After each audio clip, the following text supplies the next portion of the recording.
नमस्कार दोस्तों, स्वागत है आपका हमारे चैनल टेल्स बाय यशु पर। यहाँ पर आपको मिलेंगी अनोखी और रोचक कहानियाँ। अगर आपको हमारी कहानियाँ पसंद आती हैं तो कृपया करके हमारी वीडियो को लाइक करें, इसको अपने दोस्तों के साथ शेयर करें और अगर आप इस चैनल पर नए हैं तो कृपया करके सब्सक्राइब करें। आपका हमारे चैनल पर विजिट करने के लिए बहुत बहुत धन्यवाद। चलिए आज की कहानी का सफ़र शुरू करते हैं। पिछले एपिसोड में हम सब ने सुना था कि यहाँ पर अब प्रत्युष दीवान किशन मामा से मल्होत्रा हाउस में कह रहे थे कि वो कोई अच्छे से अच्छे क्या उन्होंने एडवोकेट ढूंढा है जिससे राजीव को सजा मिले, क्योंकि अब वो यहाँ पर फिर किशन मामा भी कहते हैं हाँ उन्होंने अच्छे से अच्छे वकील को किया हुआ है। और उनके जाने के बाद अब वो अपने मन में ही सोचते हैं वैसे ये शीला मर गई तो अच्छा ही हुआ, वैसे ये मेरे किसी काम की भी नहीं थी, क्योंकि मैंने सच में शीला से शादी ही इसलिए की थी कि शायद मैं एक तो उस मल्होत्रा परिवार की वो जो खानदानी किताब है उसके बारे में पता लगा सकूं। और वैसे भी शीला मर गई तो क्या देवराज गुलेरिया तो अब हमारे साथ ही है, बाकी के तीन वो कहाँ पर है। किंग की सोच तक अब हमें पहुंचना ही होगा, ऐसे तो काम नहीं चलेगा। और राजीव तुम्हारा तो जेल में मेरे आदमी वो हाल करेंगे कि तुम सोच भी नहीं सकते हो। धोखे का जवाब मिलेगा तुम्हें, क्योंकि यहाँ पर प्रत्युष दीवान वो खुद अपनी एक आइडेंटिटी छुपाए हुए थे। तो इधर दूसरी तरफ स्पेशल डिपार्टमेंट के हेडक्वार्टर में यहाँ पर करण गुलेरिया और धनंजय पीरामल दोनों ही यहाँ पर महेंद्र से मिलने के लिए आए थे, लेकिन यहाँ पर से महेंद्र से बात करने के बाद, क्योंकि महेंद्र से मिलने का समय केवल 15 मिनट का था, तो महेंद्र से बात करने के बाद महेंद्र तो यहाँ से फिर से अपनी सेल में जा चुके थे। तो अब यहाँ पर ये करण और धनंजय ये दोनों ही अभी भी यहीं पर ही इसी रूम में ही बैठे हुए थे, जबकि बाहर इंस्पेक्टर अब्बास अब इन दोनों का ही वेट कर रहे थे। इसलिए अब करण गुलेरिया अब धनंजय से कहते हैं क्या मैं जान सकता हूँ धनंजय कि हम यहाँ से अभी क्यों नहीं जा रहे हैं। अरे महेंद्र तो कब का यहाँ से चला गया है, अब ऐसे यहाँ पर कितनी देर तक रुकने का इरादा है, क्या सोच रहे हो तुम, क्या यहीं पर ही सारा का सारा प्लान बना लोगे। करण की ये बात सुनते ही धनंजय पीरामल कहते हैं अरे नहीं करण, मैं कोई प्लान नहीं बना रहा हूँ। वो देखो बाहर इंस्पेक्टर अब्बास खड़े हुए हैं। तो अब उसकी ये बात सुनकर अब करण कहते हैं तो अब्बास बाहर हैं तो हम क्या करें, हाँ हमें तो जाना तो है ना यहाँ से। तो अब धनंजय कहते हैं नहीं, मेरा कहने का मतलब है कि वो इंस्पेक्टर अब्बास हमारा बाहर वेट कर रहे हैं। मुझे तो समझ में नहीं आ रहा है कि अब हम उन्हें कहेंगे क्या। तुम्हें याद है ना कि जब वो हमारी बात को मानने के लिए तैयार नहीं थे तो हमने उनसे कहा था कि वो हम उन्हें 15 साल पुराना वो सच बता देंगे।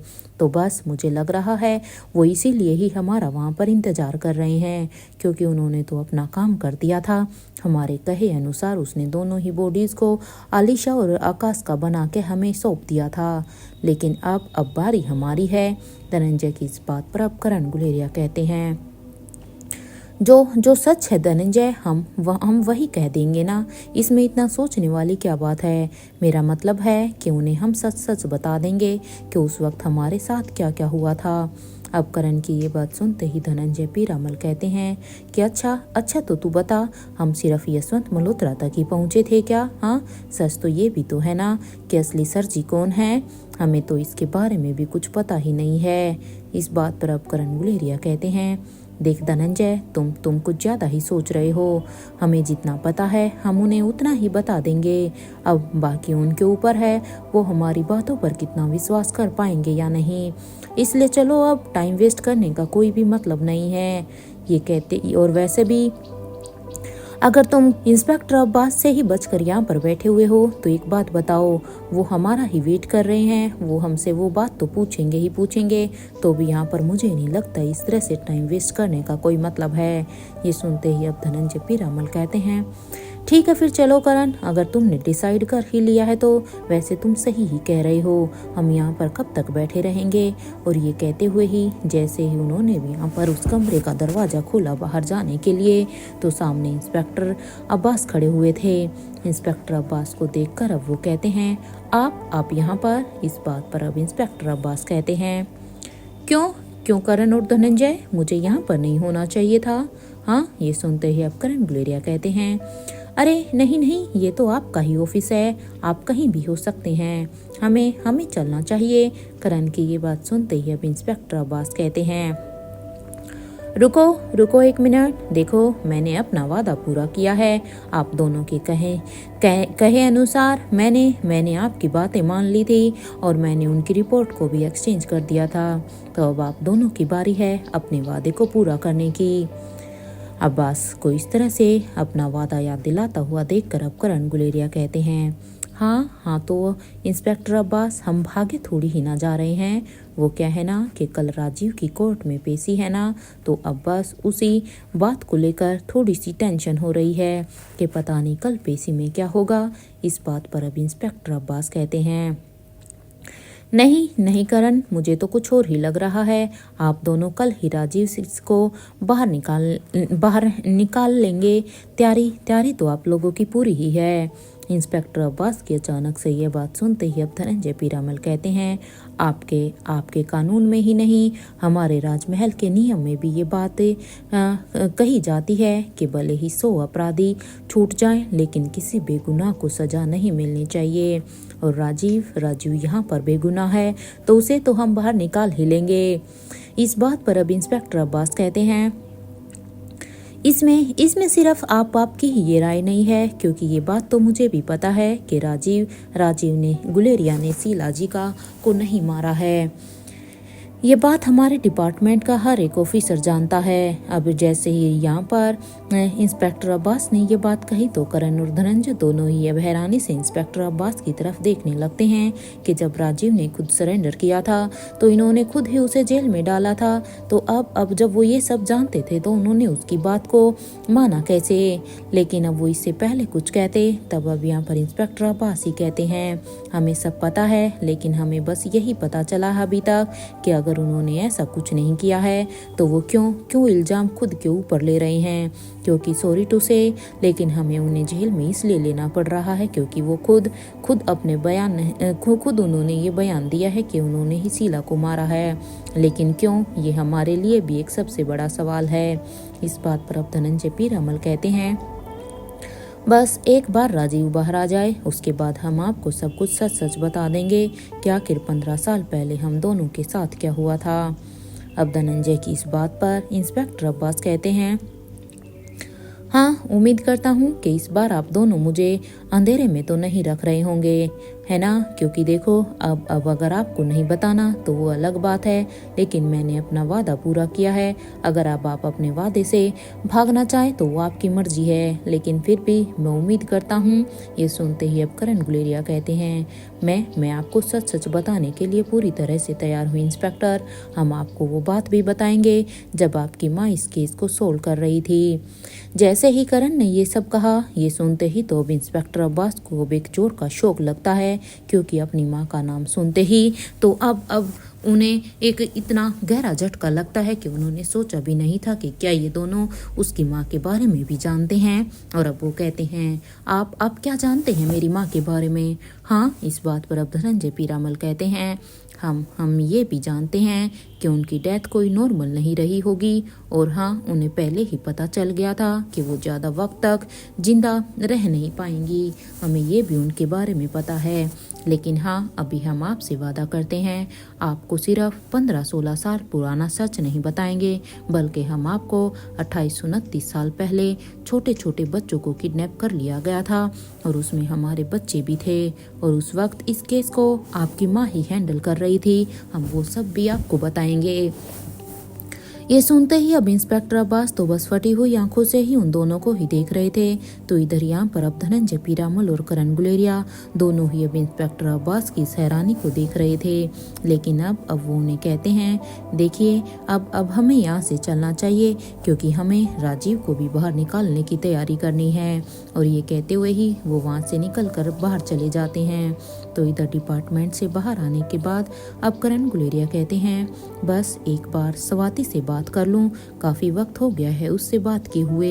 इस बात पर अब धनंजय पीरामल कहते हैं, हाँ करण, तुम स्वाति से बात कर लो, और वैसे भी तुमने यहाँ पर सब कुछ फिक्स तो कर ही दिया है। इस बात पर अब करण गुलेरिया कहते हैं, तुम्हारा भाई पीछे तो नहीं हटेगा ना महेंद्र। देख देख मुझे महेंद्र के ऊपर अब शक हो रहा है। कहीं कहीं अगर वो एट ए टाइम पे पीछे हट गया तो फिर हम क्या करेंगे। करण की इस बात का जवाब देते हुए धनंजय पीरामल कहते हैं कि बात अगर राजीव की होना तो वो खुद के खिलाफ भी हो सकता है, क्योंकि मेरा भाई राजीव के लिए अपनी जान भी दे सकता है। तो मुझे अच्छी तरह से पता है अब वो पीछे बिल्कुल भी नहीं हटेगा। अब चलो। और ये कहते हुए ही धनंजय पीरामल अब अपनी गाड़ी को अनलॉक करने लगते हैं। और गाड़ी को अनलॉक करने के बाद धनंजय पीरामल इधर ड्राइविंग सीट पर आकर बैठ जाते हैं। तो वहीं करण अब यहाँ पर गाड़ी में पैसेंजर सीट पर आकर बैठ जाता है और वो दोनों ही अब वहाँ से निकल जाते हैं। तो यहाँ पर करण गुलेरिया गाड़ी में बैठने के बाद अब स्वाति के नंबर को डायल कर देते हैं। यहाँ पर जब करण ने स्वाति के नंबर को डायल किया तो उन्हें एक अलग लैंग्वेज में ही रिकॉर्डेड मैसेज आता है। इस मैसेज को सुनकर तो अब करण कहता है ये स्वाति कहाँ गई हुई है धनंजय, एक तो उसका नंबर भी नहीं लग रहा है और ऊपर से ये पता नहीं लैंग्वेज भी कौन सी है। अब वो धनंजय की तरफ देखकर धनंजय को ये सब कहता है और फिर कहता है देख देख कुछ करो यार, मुझे स्वाति के बारे में जानना है कि आखिर वो कहाँ है और कहाँ नहीं। मुझे पता है जहाँ मेरा नेटवर्क वर्क नहीं करता है वहाँ पर तुम्हारा जरूर करता है, क्योंकि करण को पता था कि धनंजय पक्षियों से बात करके किसी भी तरीके से स्वाति की खबर निकलवा ही लेगा। तो इधर करण की ये बात सुनते ही अब धनंजय पीरामल अब वहाँ पर गाड़ी में एक जोर से एक ब्रेक मारता है और वो अब अपने दोस्त की तरफ देखकर कहता है सुनो करण, मैं ऐसा कुछ भी नहीं करने वाला हूँ, हर बार नहीं। अरे यार तुम्हारा तो हर बार हो गया है। धनंजय की ये बात सुनते ही अब करण गुलेरिया कहते हैं कि करना तो तुझे ही पड़ेगा धनंजय, और वैसे भी मुझे पता है कि तू राजमहल जाने की तैयारी कर रहा है। करण की ये बात सुनते ही अब धनंजय पीरामल कहते हैं हाँ वो कल राजसभा है ना, तो मेरा वहाँ पर होना बहुत ही जरूरी है। तो इसमें कौन सी बड़ी बात है, मैं कल राजसभा तो जाने ही वाला हूँ।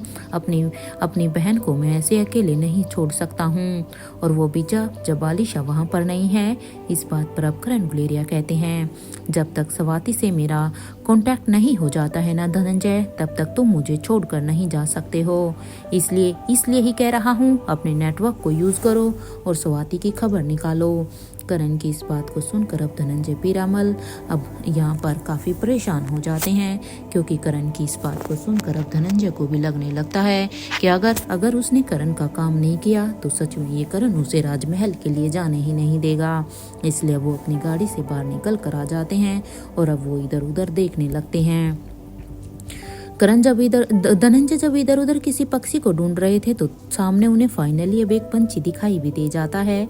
उस पंछी को देखकर अब धनंजय उसके साथ अब आई कांटेक्ट करने लगते हैं और वो उसके बाद उसे स्वाति को ढूंढने के लिए कह देते हैं। इधर उस धनंजय की इस बात को सुनकर वो पंछी भी अभी स्वाति को ढूंढने के लिए चला जाता है। और यहाँ पर धनंजय पीरामल अभी अपनी गाड़ी में बैठकर करण गुलेरिया से कहते हैं कि देख थोड़ी देर बाद तुझे पता चल जाएगा, अब खुश मैंने अपना काम कर दिया है। धनंजय की ये बात सुनते ही अब करण गुलेरिया थोड़ा सा टिक कर सामने अपने दोनों हाथों को फोल्ड करके अपनी आंखें बंद कर लेते हैं। तो वहीं अब धनंजय पीरामल करण से कहते हैं इतना बता दो कहाँ जाना है, अभी गुलेरिया हाउस में छोड़ दूं क्या मैं तुम्हें, या फिर होटल पैराडाइज में ही। धनंजय की इस बात पर अब करण गुलेरिया कहते हैं कहीं भी छोड़ दे यार, अभी घर जाने का मन नहीं कर रहा है। ये सुनते ही अब धनंजय पीरामल कहते हैं ठीक है फिर कहीं भी छोड़ दूं ना तो ठीक है, मैं तुम्हें जंगल में ही छोड़ देता हूँ, तुम्हें वहाँ पर तुम्हारा मन जंगल में तो लगा ही रहेगा ना करण। धनंजय की इस बात पर अब करण गुलेरिया कहते हैं ठीक है धनंजय, अगर तुम मुझे यहीं पर ही छोड़ना चाहते हो तो यहीं पर ही छोड़ दो, एक एक घर हम दोनों ही यहाँ पर बनाएंगे। उसके बाद तुम आयशा के साथ और मैं स्वाति के साथ, और हाँ सोच रहा हूँ कि वहाँ पर अपने लिटिल एंजल को अपने साथ रखूँगा। देखना ये आइडिया भी बुरा नहीं है, हम जंगल में ही रहेंगे, और जब मैं अपनी लिटिल एंजल को अपने पास रखूँगा ना तो मैं उसकी हर एक डिमांड को पूरा करूँगा। जो वक्त मैंने अपनी बेटी अनिका के साथ नहीं जिया है ना धनंजय, उसे मैं अपनी रिया के साथ जीना चाहता हूँ, ताकि मुझे भी ये लगे कि मैं अपनी अनिका के ही बचपन को जी रहा हूँ। करण की इतनी इमोशनली बातें सुनते हुए अब धनंजय कहते हैं मैं अपनी माँ के साथ वो वक्त जीना चाहता हूँ धनंजय यार, करण यार, जो मैं उनके साथ कभी जी नहीं पाया था। अब करण तो यहाँ पर इमोशनल हो ही गए थे, लेकिन उन्होंने अब यहाँ पर धनंजय को भी अपने साथ इमोशनल कर लिया था। इधर धनंजय की इस बात पर अब करण गुलेरिया कहते हैं क्यों अपनी माँ के साथ क्यों? क्या सुहासिनी आंटी ने तुम्हें माँ का प्यार नहीं दिया?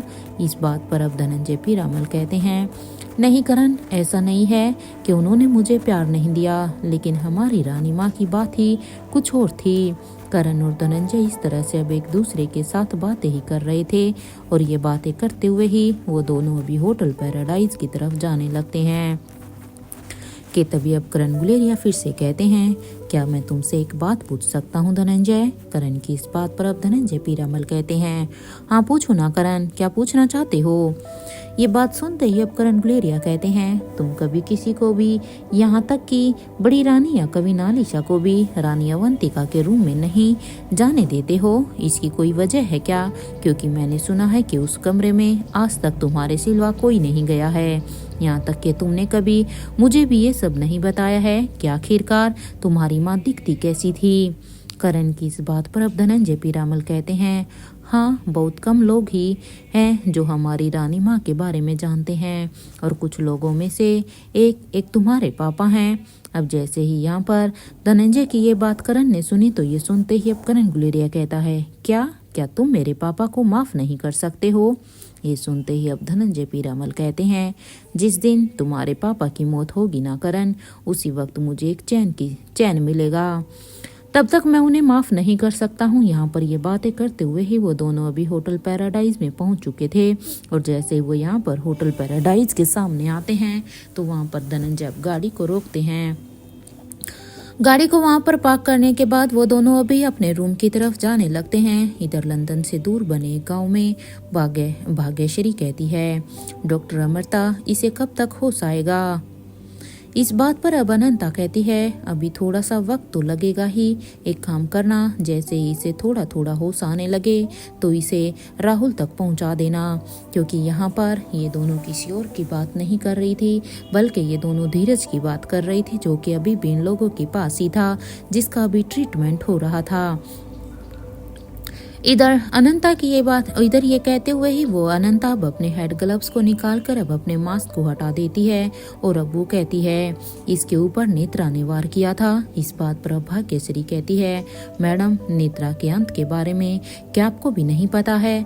अरे क्योंकि वो हर किसी को इस तरह से घायल करते हुए जा रही है, लेकिन सबसे दुविधा की बात तो ये है कि उसके अंत के बारे में अभी तक किसी को नहीं पता, क्योंकि अगर एक बार नेत्रा का अंत हो गया तो समझो हमारे दुश्मनों पर हमारी एक सबसे बड़ी जीत होगी। इस बात पर अब अनंता कहती है अब तो महादेव ही कोई चमत्कार कर सकते हैं, वो अनिका और रोहित दोनों को ही नेत्रा के अंत का रास्ता बता दें, वरना ये नेत्रा ऐसे ही एक एक करके न जाने कितने ही बेगुनाहों को जख्मी करती रहेगी। और ये कहते हुए ही वो उस रूम से बाहर निकल कर आ जाती है तो वहीं भाग्यश्री अब धीरज को स्टेचेस लगा रही थी, क्योंकि ये दोनों काफी लंबे समय तक धीरज का यहाँ पर ऑपरेशन ही कर रही थी। इधर अनंता बाहर आकर कहती है अब सच में बहुत हो गया है, नेत्रा का अंत तो अब होना ही चाहिए, लेकिन नेत्रा से ज्यादा खतरनाक है उसका बनाया हुआ वो इल्यूजन, क्योंकि उसके इल्यूजन में तो हर कोई फंस कर रह जाता है। यहाँ अनंता अभी अपनी ही सोच में थी कि तभी उसके जिएंट अंकल वहां पर आ जाता है और वो अब अनंता के साथ आई कांटेक्ट करने लगता है। अनंता के साथ आई कांटेक्ट करते हुए ये ईगल अब उसे सब कुछ बताने लगता है। तो ये सारी ही बातें सुनकर अब अनंता कहती है अनिका ने जो किया वो सच में काबिल तारीफ है, सोचा नहीं था कि सच में अनिका एक इतना अच्छा स्टेप लेगी, लेकिन अगर वो स्टैचू अनिका से नहीं मिली होती तो उसे कहो कि वो अपना हर एक कदम फूक कर रखे। वैसे क्या किंग को उस रहस्यमयी जंगल का राज पता चल गया है? क्या उन्हें उसके बारे में पता है? जितना मैं अंदाजा लगा पा रही हूँ उनकी स्टैचू के मनाली जाने की वजह अनिकरण फार्मेसी नहीं हो सकती। कहीं ऐसा तो नहीं कि वहाँ जाने की उनकी वजह वो जंगल ही था। शायद किंग को आने वाले तूफान का पहले से ही एहसास हो चुका है, इसलिए उन्होंने अपनी स्टैचू को इंडिया में पहले ही भेज दिया है। इधर अनंता की ये बात सुनते ही अब जियांट ईगल कहता है, experiment is ready now, what we will do. क्योंकि उन्होंने खुद इस बात पर अब अनंता कहती है, तुम बस अपनी नज़र उन सब के ऊपर बनाए रखो, उसके बाद ही देखा जाएगा कि आखिर कब क्या और कैसे करना है। इसलिए तुम अब उस एक्सपेरिमेंट के साथ साथ अब तुम उस जंगल पर भी अपनी नज़र बनाए रखना। इधर अनंता की ये बात सुनते ही वो जियांट ईगल अब वहाँ से अपने सिर को हिलाकर अब वहाँ से चला जाता है। और यहाँ पर अनंता अब अपने मन में ही यही सोचती है कि बस अब जल्द से जल्द कैसे भी करके नेत्रा का अंत कर दें, क्योंकि बस अब नेत्रा का अगर अंत हो जाता है तो फिर शायद ये हमारे लिए एक बड़ी जीत होगी। या अनंता अभी अपने ही सोच में थी तो वहीं दूसरी तरफ इधर इंडिया में दिल्ली में स्पेशल डिपार्टमेंट के सेल में यहाँ पर राजीव जो कि अभी अपने सेल में था, तो जब वहाँ पर महेंद्र आता है तो महेंद्र को वहाँ पर आता हुआ देखकर अब राजीव महेंद्र से पूछता है, हाँ महेंद्र बताओ तुमसे कौन मिलने के लिए आया था। अब राजीव की इस बात को सुनकर अब महेंद्र पीरामल कहते हैं, कोई कुछ खास नहीं है यार, बस ऐसे ही कोई था। क्योंकि महेंद्र वहां पर किससे मिला था वो ये राजीव को नहीं बता सकता था, क्योंकि राजीव ने साफ साफ मना किया था कि वो अपने इस प्लान के बारे में किसी को भी कुछ भी ना बताएं। और अगर महेंद्र यहाँ पर राजीव को बताता कि करण और धनंजय दोनों ही उससे मिलने के लिए आए थे, तो शायद राजीव को पता चल जाता कि राजीव ने जो यहाँ पर प्लान बनाया है वो ऑलरेडी फ्लॉप होने वाला है। इसलिए वो यहाँ पर अब राजीव के सामने करण और धनंजय के बारे में कुछ भी नहीं कहता। लेकिन इस तरह से महेंद्र की ये बात सुनकर कि वो उसे उस शख्स का नाम नहीं बता रहा है, तो अब ये सुनते ही राजीव कहता है, कोई ऐसे ही तुम्हारे साथ कैसे पूरे 15 मिनट बात करने आया है। महेंद्र देखो क्या छिपा रहे हो, ये बात तो मैं भी जानता हूँ, ऐसे ही कोई तो किसी को जेल में मिलने के लिए नहीं आएगा, और अगर कोई तुम्हारी जान पहचान का आया भी है तो वो ऐसे ही तुम्हारे साथ 15 मिनट व्यतीत नहीं करेगा। इसलिए बताओ महेंद्र कौन आया था। राजीव की ये सब बड़ी बातें सुनकर अब महेंद्र पीरामल कहते हैं, अरे नहीं, वो तो इंस्पेक्टर अब्बास मेरा इंटरोगेशन करने लगे थे ना, इसीलिए। क्योंकि अब महेंद्र उससे यही कहता है कि वो जब उससे मिल के तभी वापस आ रहा था तो तभी रास्ते में उसे इंस्पेक्टर अब्बास मिल गए थे और वो उन्हें अपने साथ इंटरोगेशन रूम की तरफ लेके चले गए, इसलिए मुझे वहां पर 15 मिनट लग गए। इधर महेंद्र की ये बात सुनते ही अब राजीव कहता है, तूने उन्हें सच तो नहीं बता दिया है ना महेंद्र, जब वो तुम्हारा इंटरोगेशन कर रहे थे। इस बात पर अब महेंद्र पीरामल कहते हैं, अरे नहीं यार, मुझे सब पता होता है कि मुझे कब कहाँ और कितना बोलना है। मैंने उन्हें ऐसा कुछ भी नहीं बताया है, तुम चिंता मत करो। और हाँ, कल मॉर्निंग में जो सरप्राइज तुझे मिलने वाला है ना, तो बस तू उसका ही इंतजार कर, क्योंकि अब तुझे एक बहुत बड़ा सरप्राइज मिलने वाला है। इस बात पर अब राजीव कहता है, सरप्राइज? कैसा सरप्राइज महेंद्र? देख, मुझे अभी के अभी बता कि वो कौन सा सरप्राइज है, कहीं कुछ बड़ा तो नहीं होने वाला है। ये सुनते ही अब महेंद्र पीरामल कहते हैं, वो तो देख राजीव, मैं तुझे अभी नहीं बता सकता हूँ, इसके लिए तुम्हें थोड़ा सा इंतजार करना होगा, इसलिए थोड़ा सा सब्र करो मेरे दोस्त, तुम्हें सब कुछ समझ जल्द के जल्द आ जाएगा। बस कल सुबह तक ही तो बात है, कल सुबह होते ही तुम्हें अपने आप ही सब कुछ समझ में आ जाएगा। ये कहते हुए ही महेंद्र पीरामल अब सोने के लिए चले जाते हैं। वो कहते हैं, देख राजीव, अब मुझे तो बहुत ही नींद आ रही है, और तुम ये शक की निगाहों से मुझे इस तरह से मत देखो, मैंने किसी को कुछ भी नहीं बताया है, और मैं तो तुम्हें भी कहता हूँ कि तुम भी जाकर सो जाओ। ये कहते हुए ही महेंद्र अब अपनी जगह पर सोने के लिए चले जाते हैं। तो वहीं महेंद्र को इस तरह से ऐसे देख कर अब राजीव कहता है, कुछ ना कुछ तो जरूर खिचड़ी पक ही रही है इसके दिमाग में, पता नहीं अब ये कौन सी खिचड़ी पका रहा है, और हो ना हो इस खिचड़ी को बनाने की सारी रेसिपी करण और धनंजय ने ही दी होगी इसे, लेकिन क्या कहा होगा इन दोनों ने उसे। राजीव को अब महेंद्र की इन हरकतों से शक हो जाता है कि जरूर वो यहाँ पर 15 मिनट जो लगा कर आया है, उस 15 मिनट में उससे मिलने के लिए जरूर करण और धनंजय ही आए होंगे, क्योंकि राजीव भी उन दोनों दोस्तों के बारे में अच्छी तरह से जानता था कि वो दोनों जब अपने प्लान को बनाने में आ जाएं तो वो अच्छे अच्छे लोगों को उस प्लान में इन्वॉल्व कर सकते थे। तो फिर महेंद्र कौन सी चीज है, और राजीव ये बात भी अच्छी तरह से जानता था कि अगर बात उसकी हो यानी कि राजीव की हो तो महेंद्र उस खिचड़ी को बनवाने में साथ में लग भी सकता है। यहाँ राजीव को महेंद्र के लिए अब थोड़ा सा अजीब लग रहा था, क्योंकि महेंद्र से उसने प्रॉमिस लिया था कि वो किसी को भी सच नहीं पता चलने देगा, लेकिन अब उसे महेंद्र के ऊपर ही शक हो रहा था।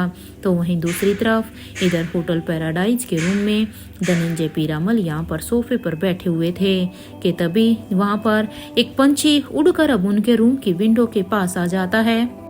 धनंजय पीरामल ने जैसे ही उस पंछी को वहां पर विंडो की तरफ देखा तो धनंजय पीरामल भी अब अपनी जगह से उठकर वहां पर उस पंछी की तरफ ही आ जाते हैं, ताकि वो उनसे पूछ सकें कि वो उनके लिए क्या खबर लेकर आया है, क्योंकि थोड़ी देर पहले ही उन्होंने स्वाति मल्होत्रा के बारे में खबर जानने के लिए पंछी को कहा था।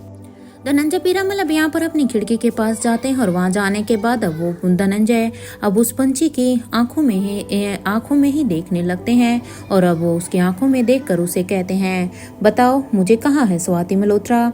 अब धनंजय की ये बात सुनते ही वो पंछी धनंजय पीरामल को स्वाति के बारे में सब कुछ बता देता है।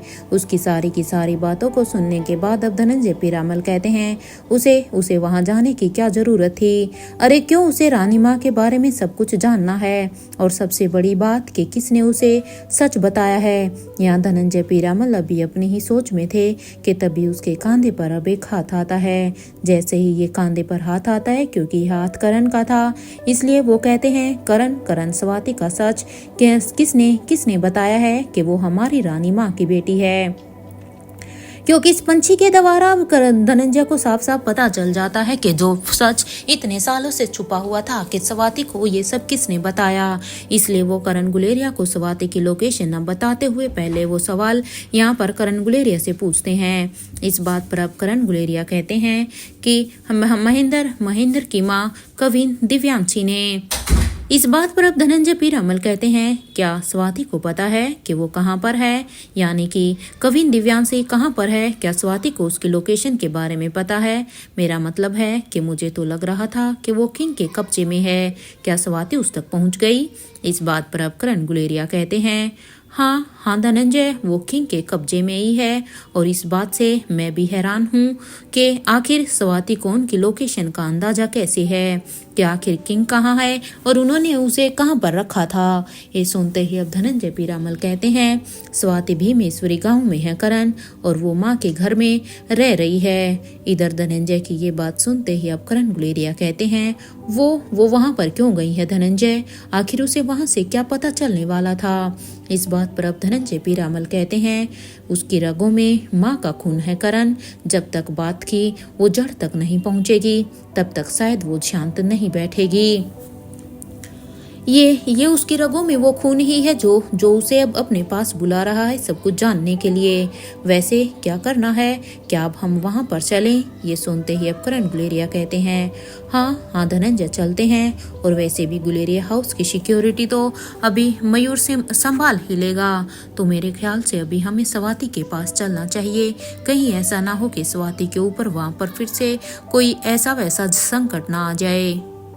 और हाँ, कल रोहित और अनिका वो दोनों भी तो पेरिस के लिए निकलने वाले हैं। इस बात पर अब धनंजय पीरामल कहते हैं, वो दोनों लतिका के लिए कल का गार्जियन है।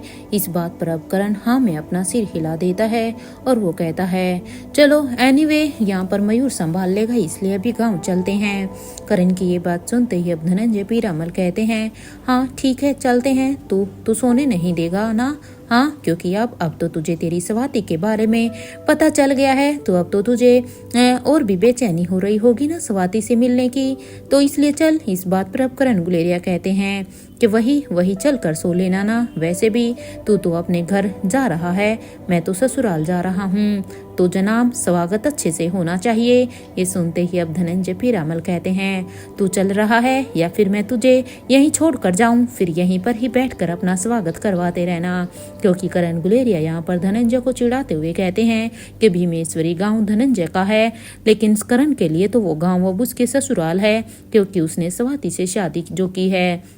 इधर धनंजय की ये बात सुनते ही अब करण गुलेरिया कहते हैं, अपनी गाड़ी को गुलेरिया आउट हाउस के लिए ले लेना, हम वहीं से ही चौपर से फिर उस गांव में जाएंगे। इस बात पर अब धनंजय पीरामल कहते हैं, ठीक है, लेकिन इस बार तू ड्राइव करेगा। देख करण, मैं अब ड्राइव कर करके थक चुका हूँ। यहाँ पर ये दोनों दोस्त अब एक दूसरे से बातें करते हुए ही अब उस गाँव की तरफ जाने के लिए निकल जाते हैं। इधर नेक्स्ट डे मॉर्निंग मारवा हाउस में रोहित की बाहों में अनिका यहाँ पर सो रही थी। अनिका की जब नींद खुली तो वो देखती है कि वो अभी भी रोहित की बाहों में ही थी।